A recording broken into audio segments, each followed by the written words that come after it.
Welcome to YOUCANIC. Today here on YOUCANIC we have a 2015 GL350. This is a Mercedes GL350 and we have the V6 motor with the twin turbo. So we have an engine code on, and so we were going to check up that code and find out where that sensor is. So we have our OBD2 scanner hooked up and we have already selected the vehicle. We've gone into the screen here where you can do quick scan or pick your control modules. We're going to pick the control module because we don't want to scan the whole vehicle. We just want to check the engine because that's what we're working on. Then we have the motor electronics. Then we're going to read the codes.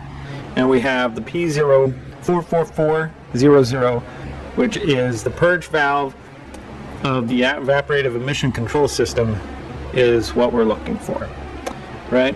So we're going to find that sensor and go over that process to do some diagnosis and or replacement.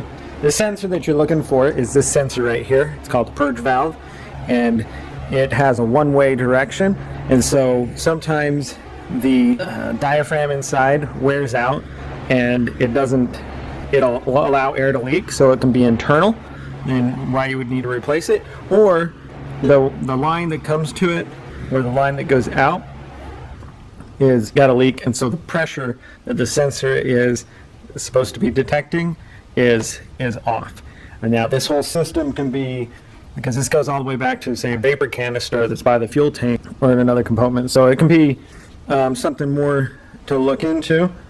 You might have to use different types of diagnostic for that portion. But if you suspect it's only just the valve, which is fairly easy to check because it's a one-way valve, and so if there's an arrow on it, it tells you which way the air should go, and if you check that and the air goes that way but the air doesn't go back, well then the valve would be good, so you would want to be looking other ways. But if the air goes the wrong way, then you know that it's just this valve that you would need to replace. So to go through the process of replacing this valve, we have an electric connector that we'll have to undo, and we want to undo this wire line here, and then this line we undo right down below here. So let's pop this up out of the way. This is just the intake tube for the bank 2 on the engine, and we are on the left side of the engine, or driver's side. We have a coolant reservoir right here, and we have our purge valve, and then we have our brake manifold system. Okay, so we have just this tube down here. It comes down. You want to make sure you kind of move it and get it to come off, but we don't want to break. It's all plastic, so we want to do our best not to break this plastic junction. So we got that connector off right there, and now we can pop this up and out there. Let's get that electric connector off.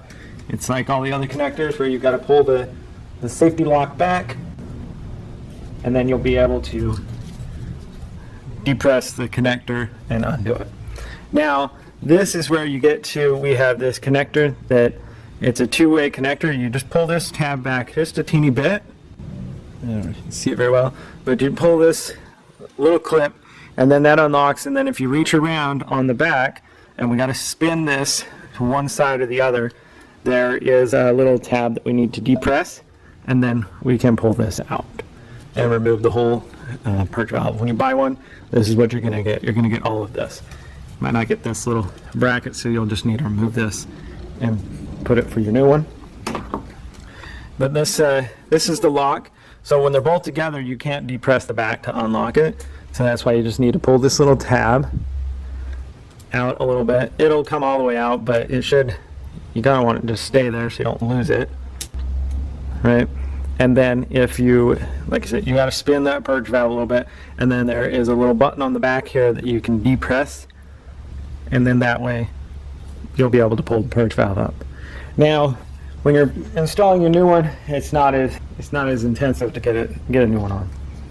So you'll take your new purge valve, and we just go in the reverse order. You can line it up where it's supposed to be. Just press it straight down.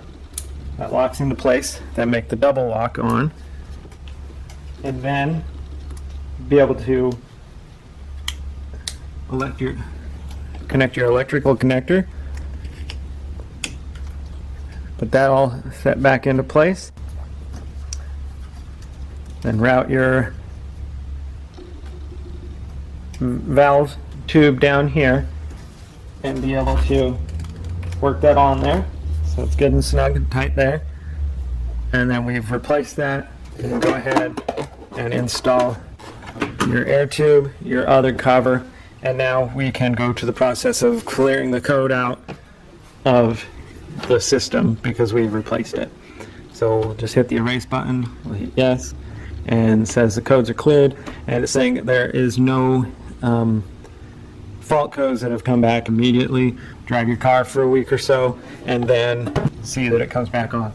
If it doesn't come back on, you should be in good shape. If it does, then you may have to be looking into something further and more intensive on your vehicle. Thanks for watching YOUCANIC, where you can be the mechanic.